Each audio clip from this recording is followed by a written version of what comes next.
Hey everyone, it's TimaeuSS here, and welcome to another Wuthering Waves video. Now, Pride 1 has just updated their tier list, and we'll go over some of the changes, but take a look at who's at the very top of the tier 0 DPS category. That's right, our girl, Jinhsi, and this comes at no surprise. If you saw my CM Bro guide, you'll be absolutely familiar with her insane damage output. Look at this, 245,000 damage on this resonance skill, because this is pushing max incandescence stack at 50, so this is 2227 plus 400 for a grand total of 2600% damage. I mean, it's crazy if you think about it. And this is the mega whale. Okay, we've got a screenshot from a mega whale doing the exact same thing, max stack, and doing almost a million in damage. Unbelievable character. So let's take a look at their Jinhsi's build, as well as some of the changes in this tier list. But let's actually talk about the changes, because I think these are really easy to cover it. So let's start with that. Of course, Jinhsi at tier 0, no doubt about that. But who has been changed in terms of the ranking? Now, YuanWu has been moved up from tier 2, or maybe even tier 3, all the way up to tier 1, and this is due to the fact that he is a really good support that you can run with Jinhsi, and all he has to do is plot down that rock, and that's it. That is essentially it. Plot down the rock, and you don't even have to use him at all. Okay, it's really awesome, and you basically are running a 2-person team with YuanWu as the third that does not need any on-field time. A quick swap, plot the rock, and get out. That's all he's gonna do. So you can just focus on your 2 other characters, and it's mainly for the energy game, or to be more specific, the incandescence game. So that's really good. And of course, our Rover, Spectral Rover, not to be confused with our tier 0.5 Havoc Rover, our Spectral Rover has now been moved down to tier 2. And okay, now the star of the show, our Jinhsi. Let's take a look at the guide as well as the review from the global side, because again, I do cover the CN side, and we went over why she is so powerful in that video. So from the global end, so Jinhsi pros and cons. Essentially, while she is airborne, she can avoid many types of attacks, and she is really good in the sense that her animation is super impressive in terms of mechanics. I cover it in the other video, so if you're not sure what I'm talking about, do go check it out. The parries, the timing, and all of that, and the non-interrupting combos makes her amazing. Okay, and many of Jinhsi's dashing component will result in bosses and monsters missing you without needing to dodge. And of course, she can also be incredibly easy to use and simple to play for the amount of damage she does, and some of the highest burst and sustained damage in game. Now this is talking about their multipliers, because we went over, right, the E4, as we like to call it, the 4th version, the Dragon Laser, is on a 2667% multiplier at max stack. Couple that with your Dragon, your Resonance Liberation, that's another 1,400, 600 something. You're doing over 4,000% from just these 2 alone. Not to mention if you have Resonance skill buff from your internal kits, as well as your Echo and your weapon. So this is crazy. And she has an outro and an intro, free outro and intro via the Unison era, that passive skill. So she basically has them all. And looking at her downside, okay, they're saying that her best damage combos require her to perform an intro. So I'll go over their rotation from the global end. It's basically taking advantage of when you intro in with Jinhsi, you get to skip 4 basic attacks, and you go instantly into the mid-air combo mode. Okay, so that's the enhanced state. And the other downside is that in the incarnation state, an airborne Jinhsi is more prone to taking damage than others, and also prefers to be played with coordinated attacks. So currently somewhat limited, but this also means that she has room to grow in the future as new coordinated attackers are released. So right now, the best, in my honest opinion, is Yingling to go with her. So let's take a look at the teammates. Now they are currently suggesting, of course, YuanWu, as we talked about. It's basically a free swap in. Yingling as the second best choice, or one of the best choices here, because she deals insane amounts of DPS, and she can actually be on the field, versus YuanWu, you just plot the rock down and get out, right? And because there is somewhat of a conflicting typing, both being electro, you are probably going to be using one of the 2.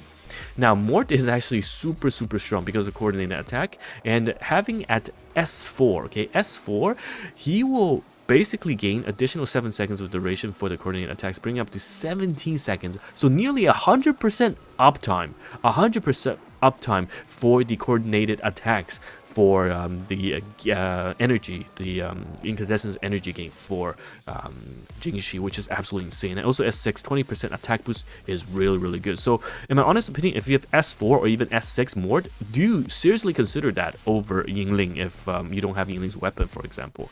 Now Verna is the best dedicated supporter. Again, very similar to the CM Bro guys as well. They're really just agreeing on the best teams. And in terms of the rotation, because you can get Verna's rotation up really fast to fill out her forte gauge, you will have a free intro with Jinhsi within 5 seconds, 5 to 7 seconds. So this is basically the best in-slot support, the dedicated third slot support. Okay? Not to be confused with Yingling or Mort in the damage slot, but the dedicated third slot. Verna. So you can see this team number 1 is what I'm personally running, Jinhsi, Yingling, and Verna, and you have the other teams available. And looking at the builds and rotations, now we'll go over the echoes and whatnot after, but the rotation is slightly different from the CN ones which I've showcased. This is going in via intro. So coming in via intro, which means you skip the first 4 basic attack and your skill, your resonance skill, instantly sends you into the incantation state.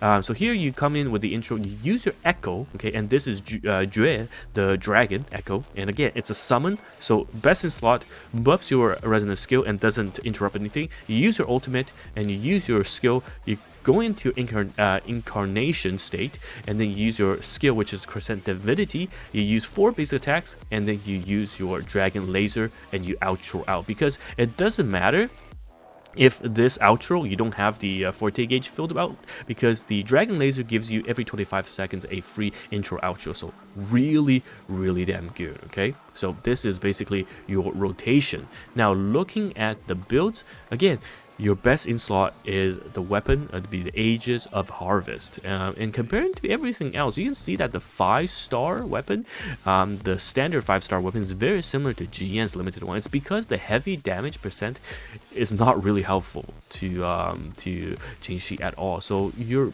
decently well positioned by using the Lustrous Razor.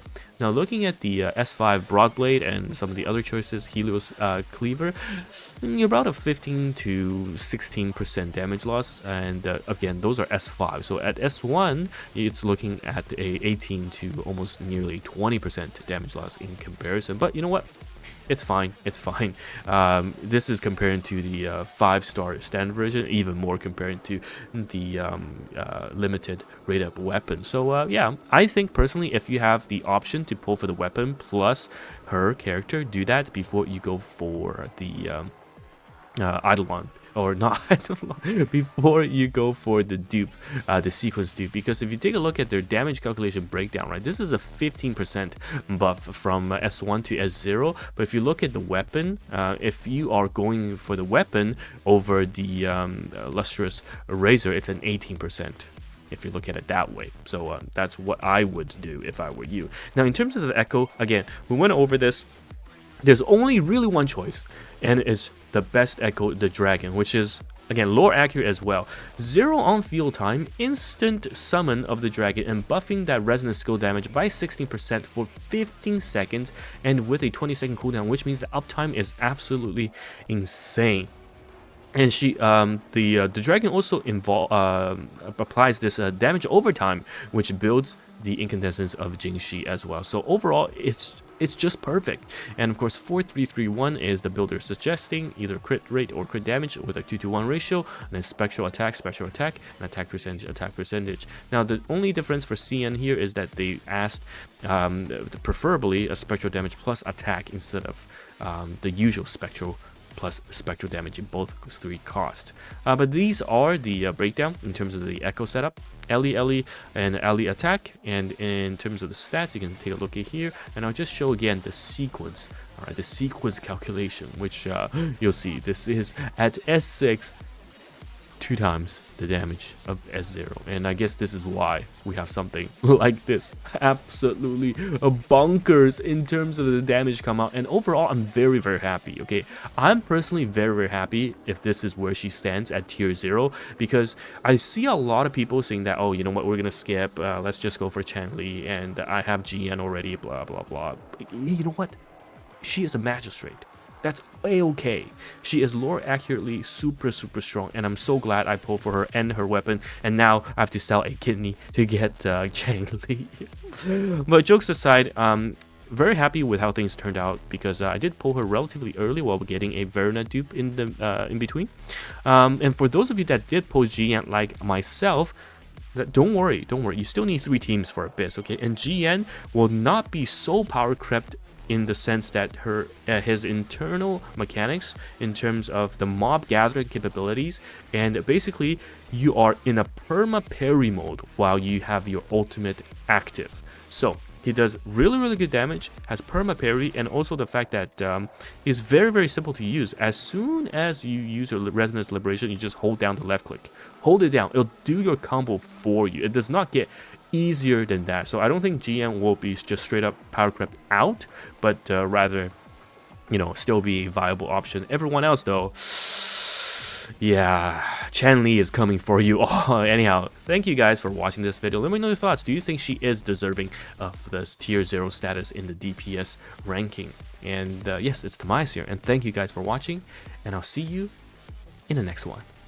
And goodbye now.